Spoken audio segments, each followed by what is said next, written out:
People say fear and faith cannot coexist. I don't agree with that. I'm not a psychologist, I'm not a counselor, but I just know from my life lived experience, which has been pretty major. I've had a lot of life experience. I've had a lot of tragedy. I've had a lot of PTSD, trauma.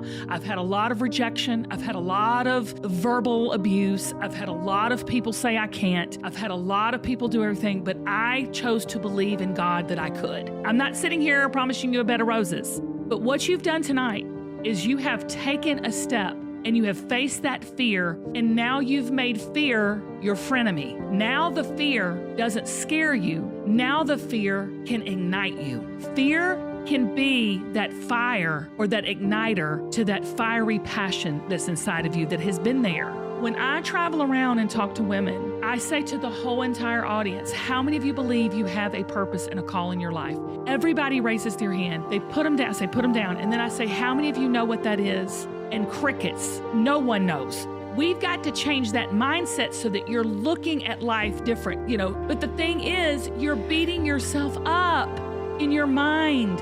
And that ain't nothing but the enemy. He is trying to get you off of your course. You have a big call in your life. I know you're content, and contentment means you're happy and you have a little bit of satisfaction because you have everything you need. That's what contentment means. It means happiness and satisfaction, often because you have everything you need. But listen to this. You want to be satisfied. And how you get satisfied, and let me tell you what satisfaction means. It means the fulfillment of one's wishes, expectations, needs, or the pleasure derived from this.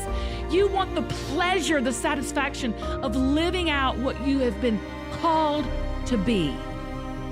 Confidence is consistent. Confidence is something that requires tending to like a garden. It's habitual. It's a practice. It's not something you go and obtain and you never have to work at it, or you never have to have it again, or you never have to feed it or water it or anything. Confidence is something that starts with the foundational principle that you are fearfully and wonderfully made. There is nobody on the planet like you. There's no one that has your DNA. You're one of a kind. You cannot be duplicated. So you start from that foundation and you build from there. It's almost like a collection process. I say this all the time, and I say this in the book. It's something that you gather both externally and internally. It is something that you have already, but just like how you may have muscles, you have to work it out to watch it grow. It's the same thing with confidence. You already have it inside of you because you're starting off in that foundational principle of being that unique, fearfully and wonderfully made, no one like you point of view. What we do is we start looking at everything else and everybody else around us to find out how we do that. We're looking at mentors. We're looking at social media. We're comparing constantly.